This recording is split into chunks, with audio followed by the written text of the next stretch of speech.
We're going to close the informational meeting on hospital discharge challenges and open an informational meeting on insurance reimbursement. In talking with various stakeholders, healthcare providers, and consumers, we had heard a number of concerns about changes in insurance reimbursement policies, and so we'd like to explore this for the last portion of our meeting today. And I'd like to invite Jesse O'Brien, Policy Manager, the Division of Financial Regulation at DCBS, to open up the conversation. Good afternoon, Chair Patterson, Vice Chair Hayden, members of the committee. For the record, my name is Jesse O'Brien. I'm the Policy Manager with the Division of Financial Regulation at DCBS. As a refresher, the division, or DFR as we call it, is the state's insurance regulator, and we regulate all lines of insurance, which includes commercial health insurance products purchased by individuals and employers, and health plans subject to our regulation cover approximately 1 million Oregonians. We were invited to testify today to provide some background information about issues related to healthcare provider reimbursement by commercial health plans. I can provide a brief overview of Oregon Insurance Code provisions related to those issues, and also about our complaint process for consumers and for healthcare providers. So the Oregon Insurance Code is a series of ORS chapters. I'm not going to read them all out loud, that together govern the regulation of insurance in Oregon. And importantly for this conversation, the purpose of the code is actually specified in a statute, which is the protection of the insurance buying public. And there's another provision saying that the code is to be liberally construed as to that purpose. And one consequence of that language around the purpose of the code is that the code primarily addresses the relationship between the insurer and the insurance purchaser or the consumer, which may be an individual or a family, or maybe a commercial enterprise, or just whoever is purchasing the insurance. And this means that the code largely does not address relationships that an insurance company may have with other parties, such as healthcare providers, or contractors, or auto body shops, or and that obviously doesn't come up in the healthcare context, but in other lines of insurance. However, there are a variety of provisions that do address provider reimbursement, either directly or indirectly, and I'll go through some of them now. So many of them are contained in ORS Chapter 743A, which is entitled Reimbursement of Claims in the ORS Compendium.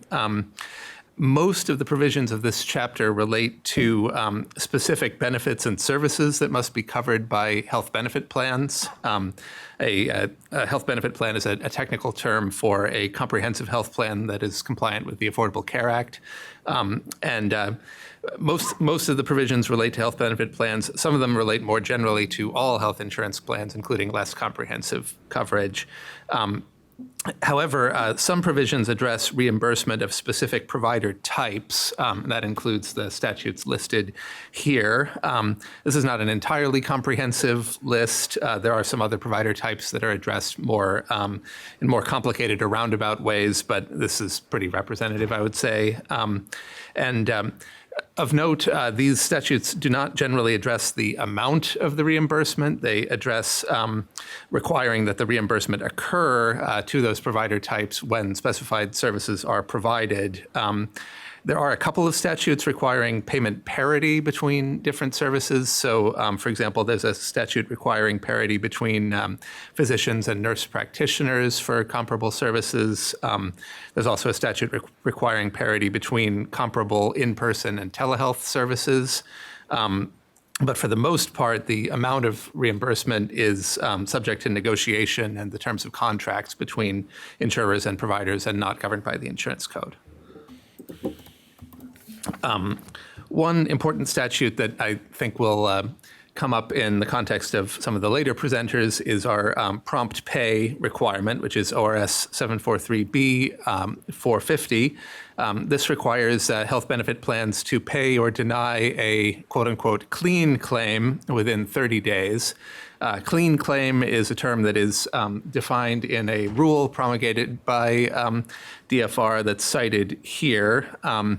And there is perhaps some degree of subjectivity in some of the terms here, but the basic idea is that there needs to actually be a reason why a claim would be considered not clean or not subject to this prompt pay requirement, and that has to be documented and substantiated. And the statute also says that if a carrier requires additional information, there has to be a notice within 30 days, and then after receiving that information, the claim has to be paid or denied after 30 days.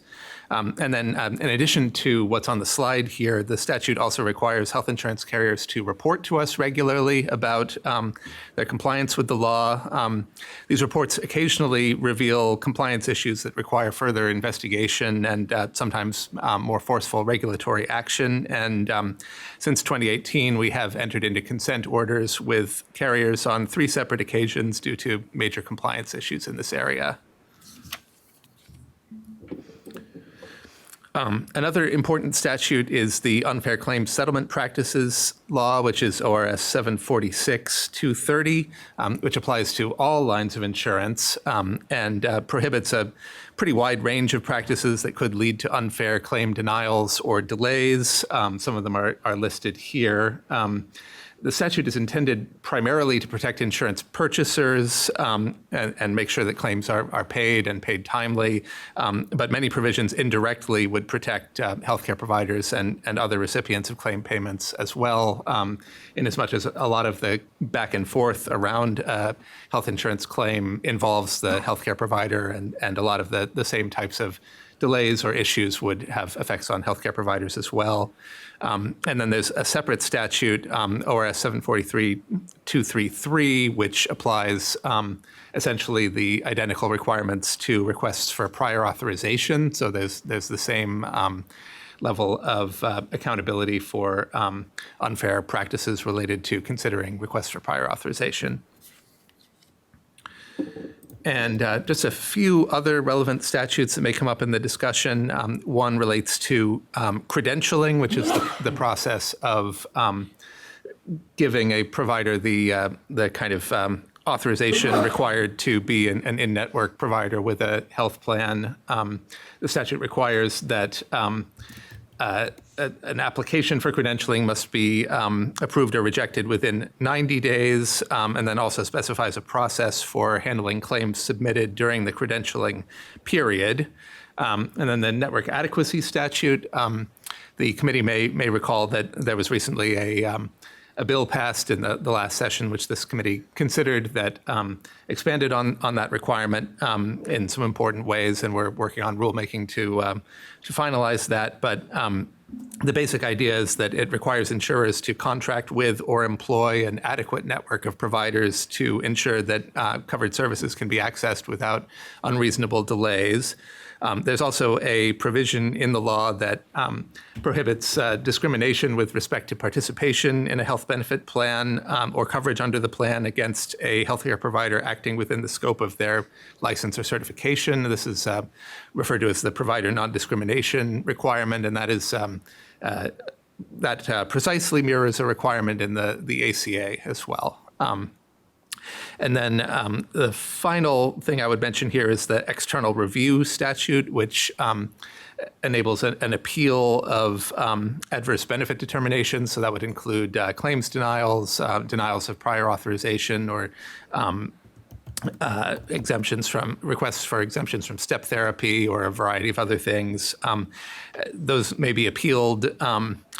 Usually there's a process for an internal appeal first, but then if those are denied, the appeal can be sent to what's called an independent review organization, or IRO, and there's a process that our division manages of sending those appeals to those organizations, and then those organizations can overturn the denial, and that is typically binding on the insurance company. And providers often have a role in those appeals as well, because to substantiate the appeal requires submitting a variety of information about the clinical situation and the medical history of the patient. And it is important to note that all of these statutes listed here are constructed primarily as consumer protections rather than as protections for providers. So, for example, the credentialing statute may look like it's intended to ensure a timely response for a provider seeking credentialing, but the primary purpose is actually to ensure that consumers aren't stuck in the middle when there are issues with claims submitted while a provider is being credentialed. So the protection for providers is really in service of that goal.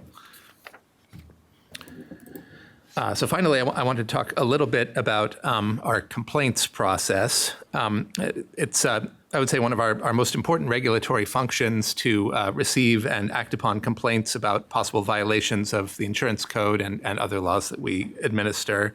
And in the past, traditionally, the process has focused primarily on complaints from individual consumers, but in recent years, inquiries and concerns and complaints from healthcare providers have increased significantly, and healthcare providers can be an important source of information about potential violations of the insurance code that are worthy of our attention. So we have been developing processes to handle provider complaints more efficiently and effectively. And when we receive a complaint, we can provide a variety of services ranging from just providing information, resources, and support to investigating or taking enforcement action, issuing enforcement orders, applying even civil penalties or requiring payment of restitution as needed. Our first priority is always to ensure compliance rather than to pursue penalties for their own sake. And typically we can achieve favorable outcomes without having to get that far, but that is an option when it's necessary. There's a link here to the information about how to file a complaint for a consumer on our website. Healthcare provider complaints are now handled via a separate process, and we would request that providers contact us via email at this dedicated email address that's listed in the slide here. And happy to take any questions. Thank you so much, Mr. Ryan. Are there any questions? Really appreciate that. It really sets the stage for us on understanding the process at DFR. I appreciate it very much. I'd like to call Maggie Hudson, President and CEO of Shenanigans Hospital and Clinics. Good afternoon.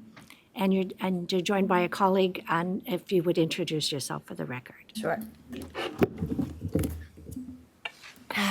Good afternoon. Good afternoon, Chair Patterson and members of the committee. Thank you for having us. My name is Maggie Hudson. I'm the CEO and President of Shenanigans Hospital in Staten. And with me, go ahead. And I'm Cassandra Posvar Martinez, the Executive Director of Revenue and Reimbursement at Shenanigans Hospital and Clinics. Right. So for those of you who are not familiar with Shenanigans, we're located in Staten, about 25 minutes from here. We serve residents of approximately 40,000 in the Shenanigans Canyon. We operate one of 3 independent acute care hospitals in the state of Oregon. And even though we're small, we're very vital to the communities that we serve. We appreciate the opportunity to share our story. We hope it can provide some insight into some of the tactics commercial insurers are taking and using to delay or deny payment for Oregonians seeking very medically necessary care. I do want to preface this by saying, we do respect our payer friends. We negotiate in good faith. We come to the table. These are some areas where we struggle outside of our contract negotiation and our reimbursement rates.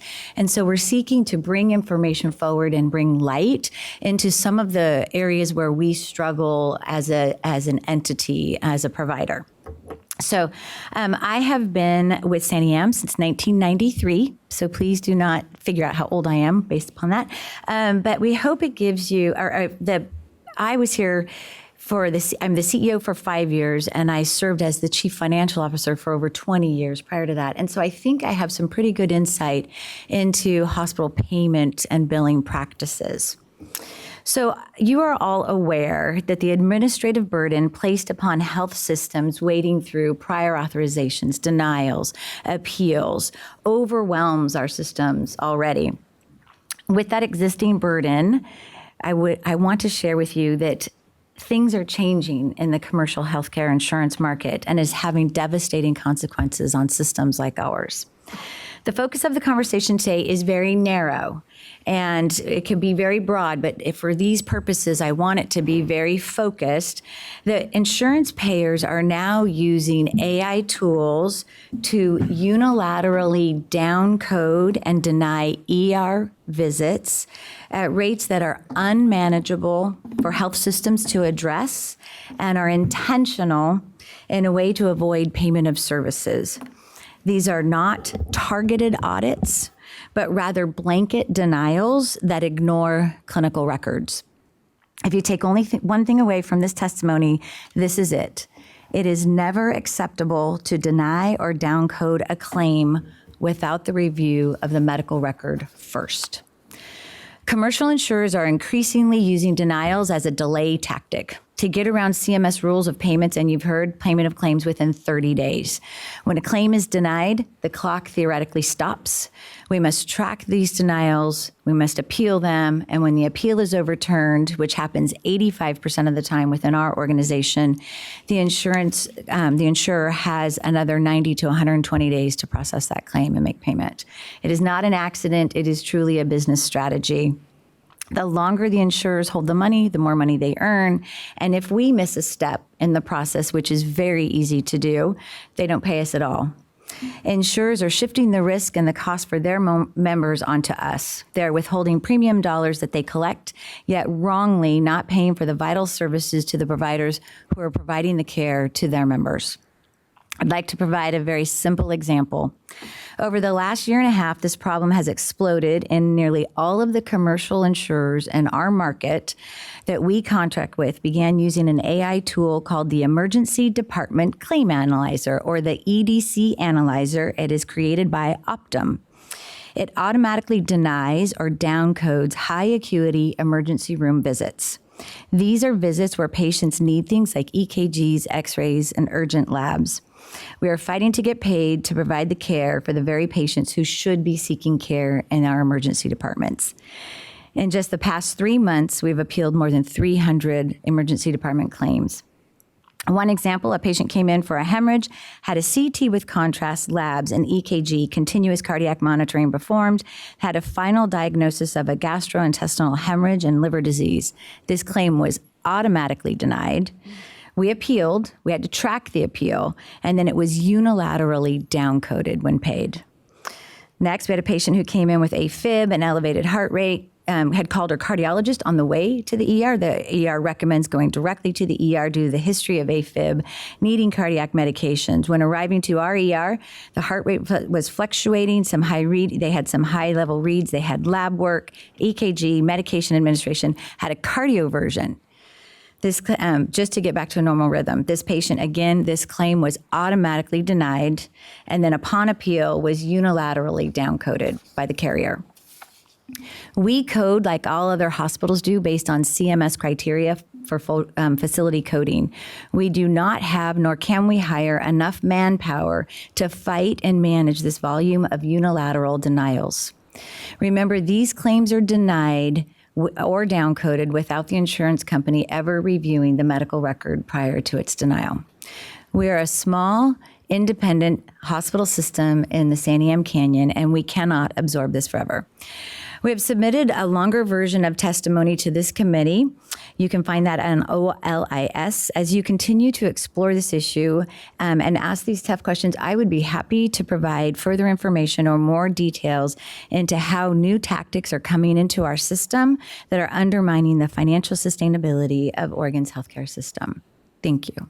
If you have any questions, I'd be happy to answer. Thank you so much, Ms.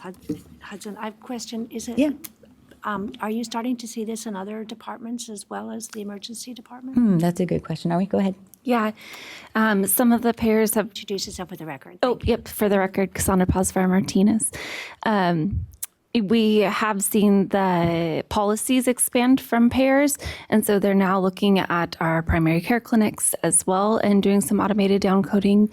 And then we see it in other elements, but it's primarily the ED and then primary care. And a follow-up question, when did you first notice this starting to occur? Yeah, when was that exactly? I mean, it's been over the last year substantially. Yeah, I think it gained traction. One of the first pairs started it, others kind of caught on, and then we've seen it just grow drastically within probably the last 6 months. A lot of it, when the claims come back, they don't mark them in some way to say it. So unless you have tools embedded in your system that can help you to catch the variances in payment that you would expect, you're likely to miss them. And so that's where the tools and the pieces really take a big part, because if you're not looking for it, you're likely to miss it and then miss out on your reimbursement. Additionally, some of the carriers charge us $50 to file the appeal. So we have to pay money to get paid. Interesting. Yeah. Are there questions? Yes. Yes. Thank you for this.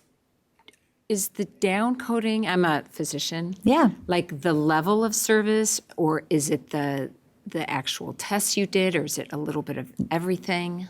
Yeah, it's the E&M code, the level Okay. of service. So typically what we see is if it's a high level 99285 or a 99284, those are the most likely to be down coded. Your lower levels, it's almost like those ones don't get as actively looked at because there's less likelihood that there's anything there to change. Are there any other questions? Oh, I'm sorry, I have one Yes, more go ahead, question. please. Can you appeal a down code? I mean, I realize this is horrendous use of time and resources. and Horrendous, human- Yeah, but are you guys appealing, because you're appealing the denials. right. Are you also appealing the down codes? We are appealing, but with less success by far. Thank you very much, and thank you for submitting the information Mm-hmm. online, and thank you for being willing to be a resource to help us. Thank you for listening. understand We this. appreciate it. Thank you. I'd like to call Dr. Sarah Campbell from the Indigo Wellness Center.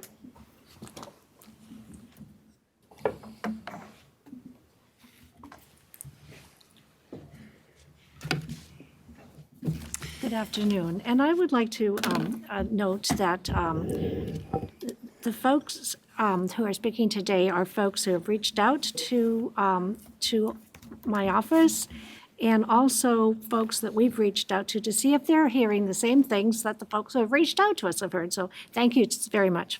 Good afternoon. If you could introduce yourself for the record. Yeah, thank you.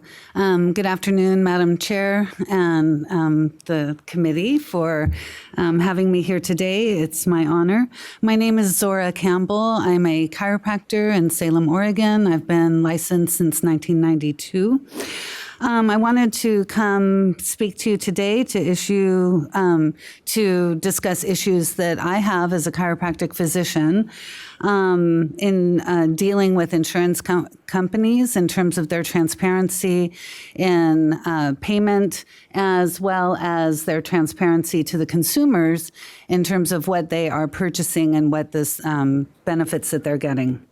So, first of all, some of the issues that I find is that we have delays in claims processing. So what happens is when a patient comes in, we do the primary exam, we come up with a treatment plan, we check their insurance, whether they have insurance or not, and then within about 10 days, we submit our first bill. About 6 weeks later, we often will receive a letter that says that it's under medical review, and it doesn't give us any reason of why. So they're not asking for more chart notes. They're not asking for more information. They just simply say it's under review, which buys them an additional 3 months before we know whether we're going to be paid, whether the person has coverage, if there's certain aspects of the coverage that are not going to be paid for. And so this is like when the EOB comes. So the patient and we do not know whether these services are covered. Secondly, we run into inconsistent processing and incorrect out-of-network designation. So claims for the same patient and the same provider are inconsistently processed. Sometimes we're treated as in-network and other times out-of-network. Also, codes that have been previously approved are suddenly denied for no reason and without forewarning of any change in policy.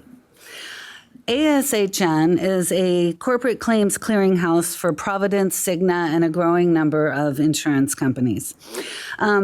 We have found that they don't seem to work together to resolve claims. So a denial of out-of-network from ASHN refers us to Providence. Providence will then confirm we're in network and tell us to resubmit our bill to ASHN. The resubmission is again denied by ASHN, telling us we are out of network. So this cycle continues endlessly, and requests to elevate this issue to management or to provide more documentation about our in-network status doesn't get anywhere. We have unexplained denials and what appears to be retaliation when we complain about the processes with our insurance, especially Providence. So Providence decided on September 1st that they were going to go under ASHN.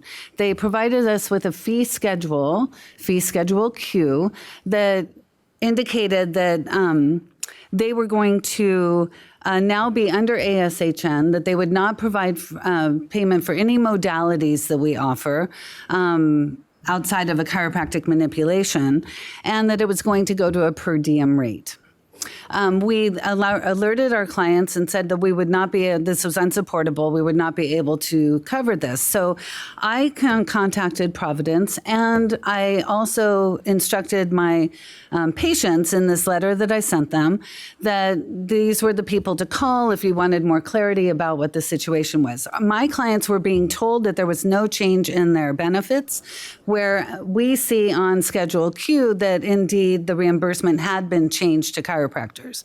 So there's a disconnect there. These difficulties result in patient dissatisfaction and decreased trust in our office and our office procedures and operations, and it costs hundreds if not thousands of dollars in staff time to make these phone calls, to recheck, to go over, just like the ladies were saying from Santiam Hospital. It just takes so much time. So we also have upcoming issues with other insurance companies.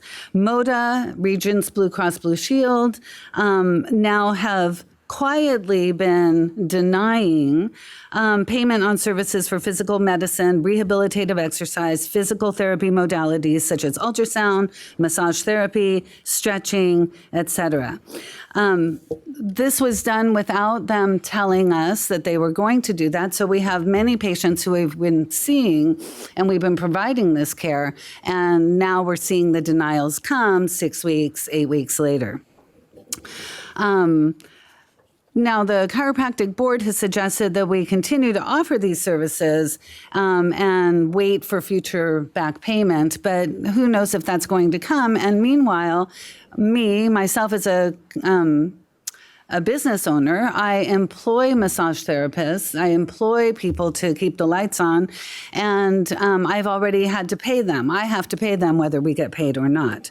So that's a very difficult thing to do, and we have a very narrow profit margin, increasingly because of insurance reimbursements. So the financial impact to Oregon providers, Providence owes my office $19,000 for claims unpaid in 2024. In 2025, that number rose to $28,000, more than that.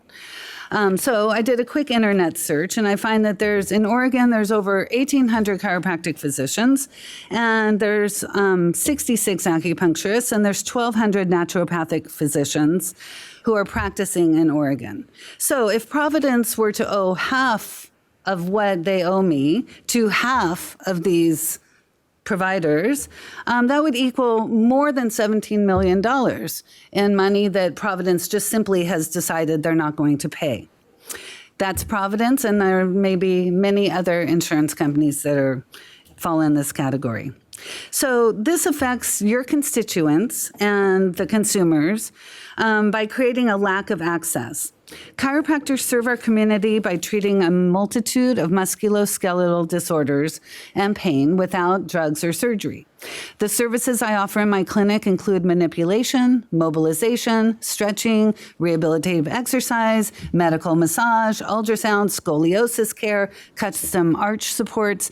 All of these are under my scope of practice as licensed by the state of Oregon. Patients come to my office expecting this range of services.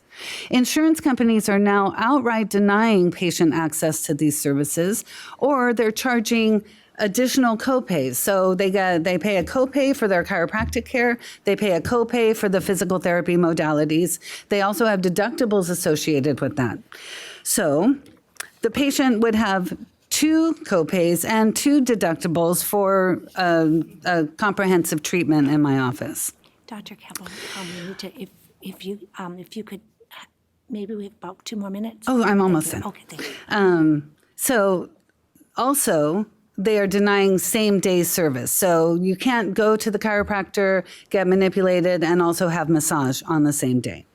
So I guess to close, I will say that these practices are affecting the chiropractic profession. They're affecting healthcare providers in general, and it's deceitful to the consumers, and it's unsustainable for our offices, and it's just simply wrong. Thank you. Thank you very much for your testimony. I'm going to go a little bit out of order because I'd like to ask Courtney Dresser, Vice President of Government Relations from the Oregon Medical Association, to speak next. And while she's coming up, I'd like to note that I met with a physician group here in Salem recently who shared that they were experiencing for the first time now when they're submitting bills, if they'd seen a patient for more than one thing, that they were only being reimbursed for one thing. And so perhaps it sounds similar to what Dr. Campbell was talking about. Maybe you might speak to that too. I'm sorry, I didn't invite, if you were willing to. Sorry, I Thank didn't you. ask you to be prepared to speak to that. Thank I you. will do what I can. Thank you, Courtney Dresser for the Oregon Medical Association. Thank you, Chair Patterson, Vice Chair Hayden, and members of the committee for allowing us to be here to talk about this growing challenge that clinics and providers and clinicians face on how to get paid appropriately for the care they provide. As you've heard, this is an issue that goes far beyond just physicians and the MD world, but also other provider types and also various settings, including hospitals and clinics and emergency departments. OMA very much supports billing accuracy and accountability. You will hear, I'm sure, from our insurers the word fraud, abuse, and misuse, and all those terms, and we acknowledge that there is probably fraud out there. I think there comes a breaking point between regulatory work and basically making it so it's impossible to provide care in a state, and our providers turn and go someplace else because they can't keep the doors open, they can't sign a contract with an insurer, they can't be in network. It makes it harder and harder for patients and harder for clinicians. So I think there's always this, I think the legislature has a job here to find that balance. And so we are, you asked a question about E&M coding when people started to see down coding issues. Evaluation and management is kind of the basic, and I'll look at the doctor to nod as I talk here, the kind of the basic codes for evaluation for any type of visit to a physician's office. In 2021, those were tiered up a little bit. So you got to see more for coding of patients that are much more complex. So using a pediatrician, for example, a 2-year-old healthy, well child visit probably looks different than a more complex 15-year-old ADHD, chronic asthma. The care is different. And so you can now do coding to signify that complex care that the clinic provided. And then that's when you really did see coding and changing codes on the insurance side has been something that's happened all the time. But now this kind of AI use of down coding, and particularly just changing that EMN code from the top to the bottom without review is an issue that we're seeing across the board. And I think that it really rose after they changed that code in 2021. We also know from in our prior auth world too, with the use of AI and others, and through lawsuits and different things with some of the major insurers, that a lot of times the kind of looking at, especially we've heard through whistleblower testimony, is really just pushing a button and letting the 50 batches go, and there's not a lot of review. So the AI really is the only one looking at it and not a really human person. So we think that there should be some regulation on that, figuring out what that looks like, I think is what we're all still trying to do. Prior authorization also continues to compound all these issues. We continue to bring legislation to deal with that issue. We passed legislation in 21. We passed legislation last year. We'll probably need more legislation. This is just a very complex issue. And how do we allow providers and clinicians to do what they're supposed to do, especially if they keep doing the same thing over and over again without being asked to check in every time? I think that's something we need to do, because that will reduce cost. It will increase timely access, and really the strain on the workforce, because there's so much workforce that's needed behind the scenes that is not doing direct care. And so our job really is to look at how can we take all those resources and trim that so we can have a social worker or a nutritionalist or another NP or another provider in that clinic, and not another person calling to see if my provider is finally credentialed or not. And there are staff that do nothing but call to see if the insurance company has finally credentialed them. Another issue, and this is not on my testimony, and that we need to look at too, I think at the end of the session last year on the House side, you heard from a lot of behavioral health specialists about issues of auditing and clawbacks. So even after you're paid and have the dollars, a lot of times the insurance company will then, and most time it's through their third party, administrators will come and say, we need to see 500 records. First of all, we see that in the medical side too. That's a great deal of admin work to get 500 records together. It takes a lot of back and forth usually in fighting the insurers to say, we're not going to give you that unless you pay us for doing that. And a lot of times they'll say, okay, just 50 or 100. But then they go through that, and that's when they go through and downcode or reassess, and then they could claw back dollars too. So a lot of steps and hurdles and to get paid, and to get paid timely in a timely manner. And these are things we've been working on for my 16 so years at the OMA, and will continue to do. I think AI can make things better, but it also can make things a lot worse. And so we're going to be monitoring that very closely. So we appreciate you taking time to hear these issues, and we appreciate you wanting to kind of look at ways that maybe we can address these things. Thank you very much. Any questions? Absolutely, yep. Thank you, Chair Patterson. As you're talking about we're talking about insurance reimbursement and kind of, at least in my mind, I think commercial insurance. Are you including in the discussion, particularly because my office has been reached out to, and maybe some of my colleagues, by quite a few mental health providers that have had this significant issue with reimbursement through state-funded programs, right, being clawed back, and taking your example of 500 records, or literally taking 3 or 4 records. I think 5 was the smallest amount that I was engaged with somebody with. They would take that and apply it to 1,500 records, and then claw a significant amount of dollars back. I actually wrote legislation that didn't get approved. To deal with that issue. Are we talking just commercial insurance here, or are you extending this as a representative of the medical community to our state-funded programs too? Yeah, we would say all insurance. Senator Patterson and Senator, we would say all insurance bodies are doing this in some form or capacity, where we have the ability to change and make change legislatively. Sometimes it's a political issue or a financial issue. And so a lot of times you'll see legislation geared towards just the commercial side. You mentioned, I think there is a lot on the mental health side. All of those things also affect a lot of our primary care side too. So they're very much in tune. We also, I was just going to say that on the AI, we talked about the batching. What we've seen on the downcoding too is they'll take something and they'll just run it across a whole population batch basically. And they do kind of the same thing, just they'll take one case and across the board make it for 50, and that's so everybody gets that down code without actually looking at each individual one separately. Well, my point is, if we're going to do something legislatively here, we need to include both sides of that coin. We need to look at the whole problem. Yeah. Thank you very much. Can I ask a quick question? Thank you, Chair. Is Oregon an outlier? Is every state struggling with this, or are some people doing a better job? Chair Patterson and Senator Reynolds, we are not an outlier in any way, shape, or form. This is there's been national lawsuits, especially some of the very, very large corporate insurers. They have been called out. There's been lawsuits. There's been threats of lawsuits.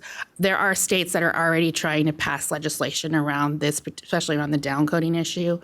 We know several states that have already passed the bill, different bills on this issue. We know states that have passed some pretty broad kind of AI transparency bill and how to use AI in this mechanism bills that haven't actually been fully implemented. We're continuing to watch all of those to see what works and what doesn't the best for clinicians and for their patients. But no, we are not an outlier. I think you're also alluding to the class action lawsuit of 50 health systems who have alleged that a number of large healthcare providers, health insurers, I'm happy to share that information with the committee. Anyway, thank you very much. Thank you. I'd like to call, we have three more presenters. I'd like to call Sasha Kolbeck from the Oregon chapter of the American Physical Therapy Association. And as Sasha's going forward, I'd like to point out that the Dental Association, some of the representatives from there, not the association itself, but some of the dental providers, also asked to speak today. I'm assuming there are other healthcare providers who would like to speak, but we have limited time. So thank you very much for being willing to speak this afternoon. Good afternoon. My name is Sasha Kolbeck. I'm a physical therapist. My husband and I own and operate Rose City Physical Therapy, an independent clinic in Northwest Portland. I'm testifying today on behalf of the Oregon Physical Therapy Association. This testimony is informed by conversations with more than 20 private practice owners across Oregon and 2 billing companies. Oregon's prompt payment law does not function as intended for small independent providers. I would also like to address declining reimbursement or insurance reimbursement issues and growing administrative burden, all of which directly affect patient access to care. Under Oregon law, insurers are required to pay, as was explained prior, claims on time and to pay interest when they do not. In practice, however, that interest is often never paid, not because it is not owed, but because there is no meaningful enforcement mechanism to ensure compliance. At our clinic, we submit clean claims and follow all requirements, yet we routinely receive late payments. When the principal payment finally arrives, the legally required interest is frequently missing. Our staff is already stretched thin by increased administrative burden related to prior authorization, incorrect denials, and appeals. We do not have the capacity to also chase late payments and unpaid interest. In one instance, a payer denied claims for 60 patients with multiple dates of service despite proper authorization.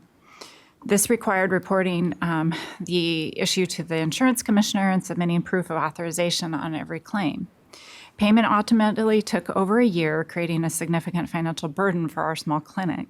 When I later pointed out that we had still not received payment for a paid payment on a claim, the payer responded, "You cannot expect to be paid for every claim. Report us." Jeez.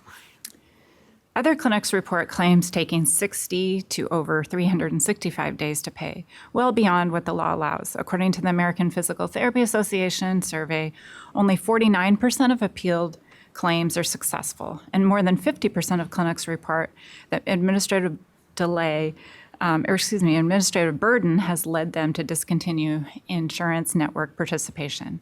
Many physical therapy clinics serve local neighborhoods and rural communities. When cash flow becomes unstable, clinics delay hiring, which has happened with us, which reduces appointment availability. Patients then face longer wait times, fewer in-network options, and disruptions in care, especially in rural areas and for clinics providing specialty services, which was testified to me about hand therapy and lymphedema. Physical therapy is often time-sensitive. Research shows that delayed access leads to increased downstream utilization of either physical therapy or other care, including imaging, medications, injections, and surgery, driving up total healthcare costs. Without clear authority to enforce payment of interest, order restitution, or address systemic noncompliance, insurance has little incentive to change their behavior. This is not about creating new obligations, it's about ensuring the existing law works as intended.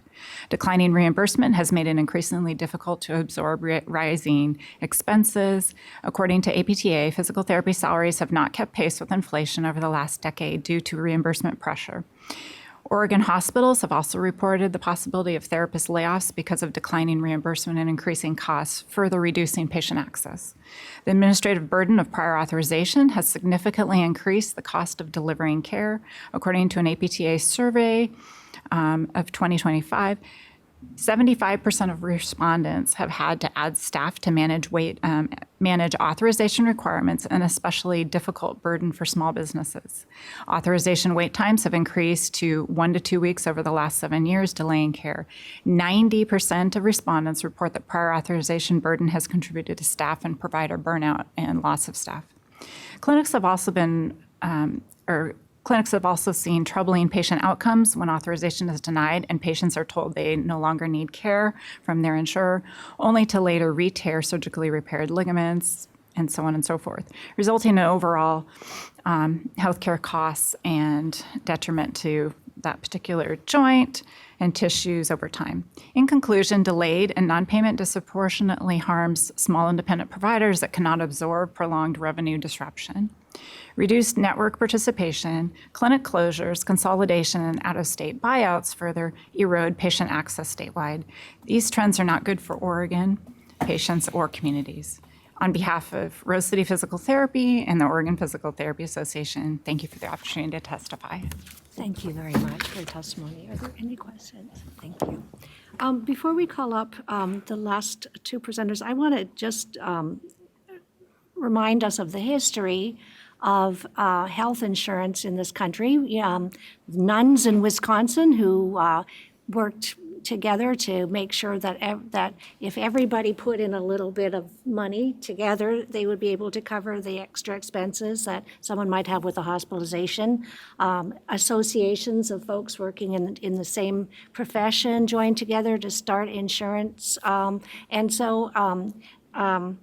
We need insurance. Nobody can pay for their own heart transplant themselves. So I want to be really clear about that. But I'd like to invite up two representatives from the insurance industry and to help us so we can work together to find ways to make sure that that folks can afford their premiums, that insurance companies can stay afloat, and that providers can be paid for the care that they're providing. I think I've always said this, and I continue to believe, we're all in this together. And here in Oregon, we want to work together to find solutions. So this hearing was about hearing changes, particularly around AI, but changes in insurance practices. So I'd like to invite Marion Cooper from Regions Blue Cross Blue Shield of Oregon and Peter Brown from AHIP to come and help us as we work together to find ways to keep healthcare accessible and affordable. I want win, win, win. That's where I'm going with all of that. Yes, But indeed. coming out of the history of that was how it started, and that's why we're here. So thanks. Let me go. Okay. Chair Patterson, Vice Chair Hayden, members of the committee. For the record, my name is Peter Brown, here today on behalf of AHIP. AHIP is the National Trade Association representing the health insurance industry.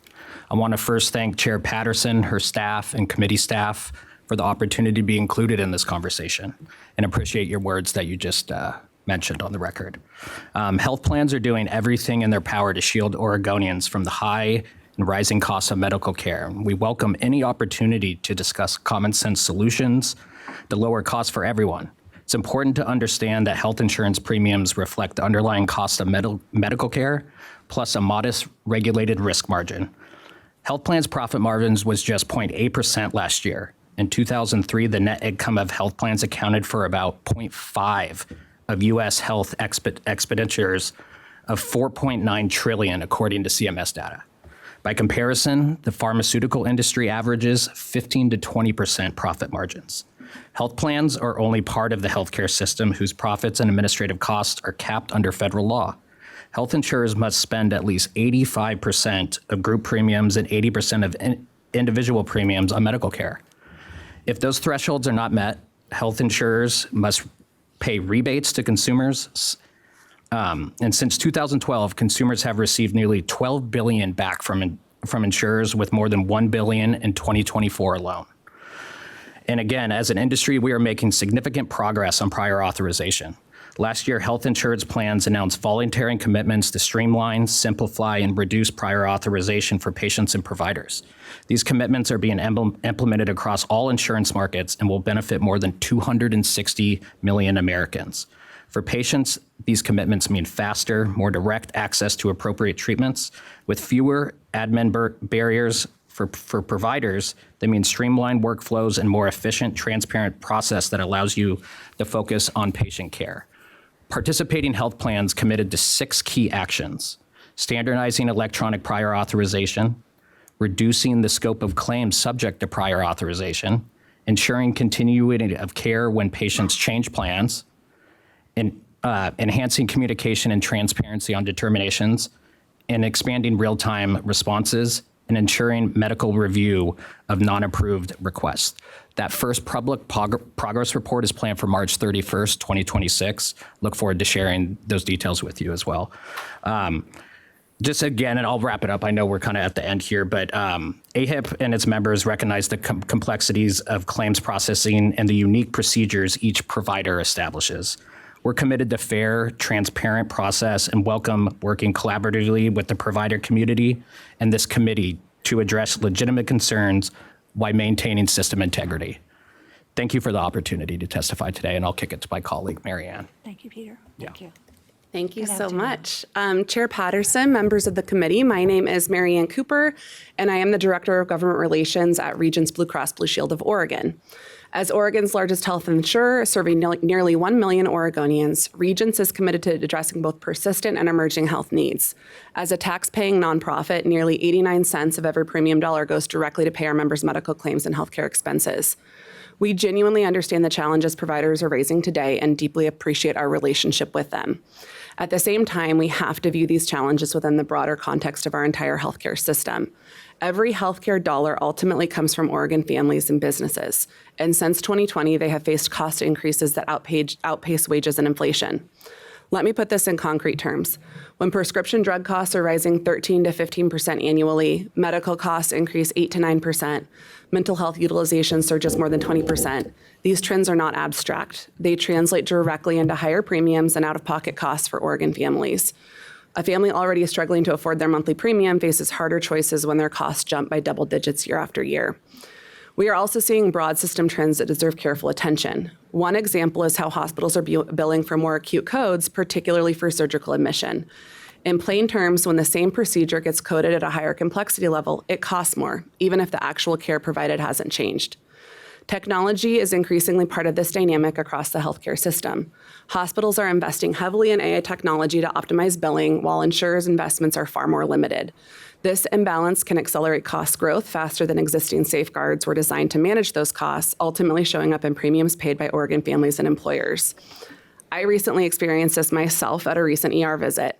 I went in because I thought I had bronchitis and I thought maybe I needed antibiotics. I didn't want to wait until Monday. I walked in around 7 p.m. on a Friday. My chest x-ray was clear and I was sent on my way with an inhaler to help my cough. The whole process was less than an hour and I drove myself there and home. When I got the bill, imagine my surprise when I was coded at a high acuity level, coming with a $3,600 charge for walking in the door. That charge was on top of the nearly $1,500 in charges that I had for seeing a PA and getting an x-ray, for a total bill of over $5,000 for less than 10 minutes of total time with a provider. My share of that after my insurance was $760. When I tried to appeal to the hospital, I was issued a form denial basically saying unless you can produce medical records to contradict what we've said, those charges were appropriate. We have to be looking at this issue comprehensively. Creating solutions requires everyone at the table. Regents is trying to do our part. We've invested millions in dollars to streamline administrative processes for providers. We've joined 32 other Blue Cross Blue Shield plans and AHIP and national commitments to improve prior authorization. We pioneered the innovative prior authorization solution that embeds it directly within the provider's electronic record system, which enables near instant decisions without disrupting a clinical workflow. And we've successfully advocated for federal and state law that requires all payers to adopt those changes by 2027. We want to continue to be a productive and innovative partner in reducing administrative burden. I also want to address utilization management and claims review because we know these can be frustrating processes. At Regents, we pay 92% of claims as billed without follow-up. Fewer than 8% of our claims require additional information or are denied for reasons like it's a non-covered benefit or the coverage lapsed. Claims review serves three essential purposes: ensuring appropriate care, catching errors, and protecting against fraud and misuse, which drive up costs for everyone. These safeguards exist to protect Oregon families, but we can recognize that navigating multiple payer requirements can create real administrative burden for providers, and we need to find solutions that better balance oversight with simplicity. On reimbursement, I want to note we maintain one of the largest provider networks in Oregon with negotiated rates that increase annually to reflect inflation, regional variation, and services provided. However, since 2020, we've seen negotiations, particularly with hospital systems, begin with requested increases of 20% or more, with final agreements often landing in double digits. While we understand the pressures faced by providers, increases of this magnitude make coverage increasingly unaffordable. When premiums rise sharply, families may delay care, skip medications, or drop coverage altogether, outcomes that harm patients, providers, and the system as a whole. We know the Oregon Health Policy Board is convening a conversation around these issues with insurers and providers at the table to discuss these shared challenges. This path forward requires honest conversation about cost drivers, continued efforts to reduce administrative burden, and innovation that supports providers while keeping care affordable. We are ready and eager to roll up our sleeves and be part of that solution. I'm happy to take any questions that you all have. Thank you. Other questions? I do have one related to the 80% that needs to be spent on medical care. Are pharmaceutical costs included in that 80%? Yes, they are. So, Chair Patterson. thank you. And I'm sorry. probably what you're getting at also, occupying an increasing share Yeah, of that absolutely. That's 85%. clearly Yeah. going up. Thank you very much. Thank you.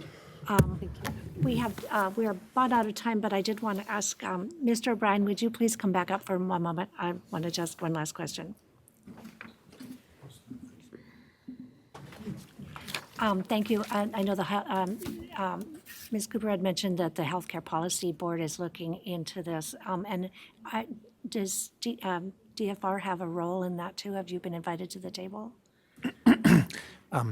Chair Patterson, I am not sure whether we've been looped in on that. It's not something that is immediately making a connection in my mind.